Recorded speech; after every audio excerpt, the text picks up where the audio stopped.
ഇത് ഞാൻ ചോദിക്കുന്നത് ഇത് തന്നെയാണ്, ബാർഗെയിൻ ഇല്ലാതാക്കാൻ നെഗോസിയേഷനിലേക്ക്, നമ്മളെ വിൻ വിൻ സിറ്റുവേഷനിലേക്ക് കസ്റ്റമറെയും സെയിൽസ്മാനെയൊക്കെ കൊണ്ടെത്തിക്കാൻ എന്തെങ്കിലും ടിപ്സുകൾ നമ്മളെ ബിസിനസ്മാൻമാർക്ക് കൊടുക്കാൻ? തീർച്ചയായിട്ടും നമുക്ക് ഒരു കാര്യം, അവിടെ ഒരു ബിസിനസ് കൺസോർഷ്യം എന്ന രീതിയിൽ നമ്മൾ എടുക്കുകയാണെങ്കിൽ ഒരു യൂണിഫൈഡ് പ്രൈസിങ് കൊണ്ടുവരികയാണെന്നുണ്ടെങ്കിൽ ഈ ബാർഗൈനിങ്, ഈ ഒരു അൺഎത്തിക്കലായിട്ടുള്ള ബാർഗൈനിങ് അല്ലെങ്കിൽ വില പേശുക, എന്ത് കണ്ടിട്ടാണ് വില പേശുക എന്നുള്ളതാണ്. അപ്പോൾ ആ വില പേശൽ ഒഴിവാക്കാം. ഞാൻ പറഞ്ഞു കേട്ടിട്ടുണ്ട്, എൻ്റെ സുഹൃത്ത് ഷെരീഫ് സാർ പറഞ്ഞതാണ്, കോയമ്പത്തൂരൊക്കെ പോയി കഴിഞ്ഞാൽ ഈ ചിക്കൻ്റെ വില, കോഴി വാങ്ങാൻ ചെല്ലുമ്പോൾ ചിക്കൻ്റെ വില എല്ലാ കടയിലും ഒരുപോലെയാണ്. പൈസ കുറയ്ക്കാൻ പറഞ്ഞു കഴിഞ്ഞാൽ അവർ ഞങ്ങൾക്ക് പറ്റില്ല, നിങ്ങൾ അപ്പുറത്ത് വേണമെങ്കിൽ പോയി വാങ്ങിക്കും. അവരും അത് തന്നെയാണ്. അവിടെ യൂണിഫോമാണ്, യൂണിഫോമിറ്റി ഉണ്ട്. അവർക്ക് എല്ലാവർക്കും തീരുമാനങ്ങൾ ഒരേ വിലയാണ്. നമ്മുടെ ചോയ്സാണ്. അവിടെ വാല്യൂ കൂടുതൽ എവിടെയുണ്ടോ അവിടെ അവർക്ക് പോകാം.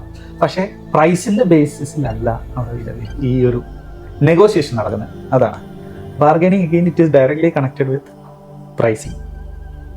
മനസ്സിലായില്ല? ഈ ഒരു നെഗോസിയേഷൻ ആയാലും ഈ ഒരു ബാർഗൈനിങ് ആയാലും ചിലപ്പോൾ വലിയ വലിയ മാളുകളിൽ, സെന്ററുകളിൽ കൃത്യമായ വില അത് നടിച്ചിട്ട് ആളുകൾ പോരുന്നുണ്ട്. അവിടെ നെഗോസിയേഷനും ഇല്ല, ബാർഗൈനും ഇല്ല. പക്ഷെ നമ്മുടെ സാധാ ഈ മാർക്കറ്റിലെ ആളുകളോടാണ് നമ്മൾ സംസാരിക്കുന്നത്. നമ്മുടെ സംസാരം എപ്പോഴും ഒരു ബിലോ മീഡിയം ആളുകളോടാണ് നമ്മൾ സംസാരിച്ചുകൊണ്ടിരിക്കുന്നത്. അവിടെ ഏറ്റവും കൂടുതൽ പ്രശ്നമുള്ളതും ഈ ബാർഗൈനിങ് ആണ്. അവിടേക്ക് നമുക്ക് കൊടുക്കാവുന്ന ടിപ്സുകൾ എന്തൊക്കെയാണ്? അത് എന്തുകൊണ്ടാണ് അങ്ങനെ സംഭവിക്കുന്നതെന്ന് മനസ്സിലാക്കണം. ഒരാളും ഒരു വ്യക്തിയുടേതായിട്ടുള്ള അല്ലെങ്കിൽ ഒരു ഇൻഡിവിജ്വൽ എടുക്കുകയാണെന്നുണ്ടെങ്കിൽ ആ ഇൻഡിവിജ്വലിന്റെ ഒരു ത്വരയല്ല ബാർഗൈനിങ് എന്ന് പറയുന്നത്. ആ എൻവയോൺമെന്റ് ആണ് അത് ക്രിയേറ്റ് ചെയ്യുന്നത്. ഇപ്പൊ ഞാൻ എവിടെയൊക്കെ ചെന്നാലും പോയി ബാർഗൈൻ ചെയ്യുന്നു എന്ന് വിചാരിക്കുക. താജ് ഹോട്ടലിൽ പോയി കഴിഞ്ഞാൽ അവിടെ ചെന്ന് കഴിഞ്ഞാൽ ബാർഗൈൻ ചെയ്യില്ല. അതെ, അവിടെ നമുക്ക് ഇൻസൾട്ട് ആണ്. ഹോട്ടലിൽ പോയി കഴിഞ്ഞാൽ എസ്പെഷ്യലി ഫാമിലിയുടെ ഒപ്പം പോകുമ്പോൾ അവിടെ നമ്മൾ ബാർഗൈൻ ചെയ്യില്ല. അവിടെ പ്രൈസ് ഉണ്ട്. ഇത് അറിഞ്ഞിട്ടാണ് നമ്മൾ പോയിരിക്കുന്നത്. അത് സ്പെൻഡ് ചെയ്യാനുള്ള റെഡിയാണ് നമ്മൾ പോകുന്നത്. അപ്പൊ അവിടെ നമ്മൾ ബാർഗൈൻ ചെയ്യില്ല. അപ്പം ആ എൻവയോൺമെന്റ് കൂടിയാണ് അത് ക്രിയേറ്റ് ചെയ്യുന്നത്. ഞാൻ ചോദിക്കുന്നത് അത് തന്നെ, എങ്ങനെയൊക്കെ നമ്മുടെ ഈ മിഡിൽ ബിസിനസ്സുകൾക്ക് ഈ എൻവയോൺമെന്റ് ക്രിയേറ്റ് ചെയ്യാൻ പറ്റും? അവിടെ യൂണിഫോം പ്രൈസിംഗ് ആണ് ഒന്ന്. യൂണിഫോമിറ്റി കൊണ്ടുവരിക. നിങ്ങൾക്ക് നിങ്ങളുടെ ഒരു പ്രൊഡക്റ്റ് വിൽക്കുമ്പോൾ അവിടെ സർവീസ് അസോസിയേറ്റഡ് ആയിട്ട് വരുന്നുണ്ടെങ്കിൽ ഇതിന്റെ പ്രൈസിങ് ഡിഫറെന്റ് ആയിട്ട് നിങ്ങൾക്ക് കാറ്റഗറൈസ് ചെയ്യാം. ഇപ്പോൾ ഒരു ഉദാഹരണത്തിന്, ഇപ്പോൾ ഹനീഫിക്ക മൊബൈൽ വിൽക്കുന്നു, മൊബൈൽ കൊടുക്കുന്നു. ഈ മൊബൈലിന്റെ വില ഇത്രയാണ്. പക്ഷെ നിങ്ങൾക്ക് വേണമെങ്കിൽ 12 മാസം ഞങ്ങളുടെ ആയിട്ട് സർവീസിന് ടൈപ്പ് ചെയ്യുക. എപ്പോൾ നിങ്ങളിത് ഒരു പ്രോബ്ലം വന്നു കഴിഞ്ഞാലും ഞങ്ങൾ അവിടെ വന്ന് കളക്ട് ചെയ്യും. അതൊരു വാല്യൂ ആഡഡ് സർവീസ് ആണ്. ഷോപ്പ് ഈ ഇപ്പോൾ വാറണ്ടി, ഇപ്പോൾ സെക്കൻഡ് ഹാൻഡ് പ്രൊഡക്ട്സ് ആണ് നോക്കിയാൽ നിങ്ങൾ കൊണ്ടുവന്നോളൂ, ഇമീഡിയറ്റ്ലി ഞങ്ങൾ മറ്റൊരു പ്രൊഡക്റ്റ് നിങ്ങൾക്ക് താൽക്കാലിക യൂസേജിന് തരും. അവിടെയും നിങ്ങൾക്ക് ഒരു വാല്യൂ കൂട്ടാം.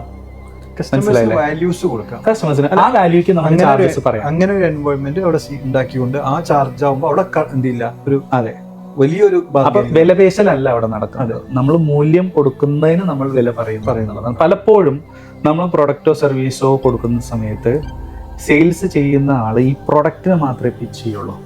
അതിന്റെ അസോസിയേറ്റഡ് ആയിട്ടുള്ള മൂല്യങ്ങളൊന്നും പിച്ച് ചെയ്യാത്തത് കൊണ്ട് തന്നെ കസ്റ്റമർക്ക് അറിയില്ല. കസ്റ്റമർ അപ്പൊ ആ പ്രൊഡക്റ്റിനെയാണ് അപ്പുറത്തോട്ട് കമ്പയർ ചെയ്യുന്നത്. ഞാൻ എപ്പോഴും അവിടെ നിന്ന് പർച്ചേസ് ചെയ്യുന്നു. അതെ, അവിടെയും ചിലപ്പോൾ കിട്ടിയിരിക്കാം.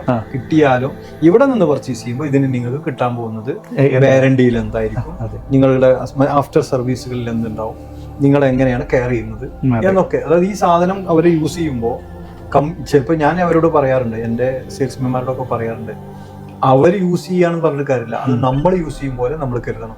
നമുക്കതിന് എന്ത് ലോസ് ഉണ്ടാവുന്നു അതുപോലെ തന്നെ നമ്മളെ കസ്റ്റമറിന് ഉണ്ടാവുന്ന ലോസിനെ നമ്മൾ കണക്കൂട്ടണം. അങ്ങനെ ഒരു മൈൻഡ് സെറ്റിലേക്ക് വരണം. Dude telecom.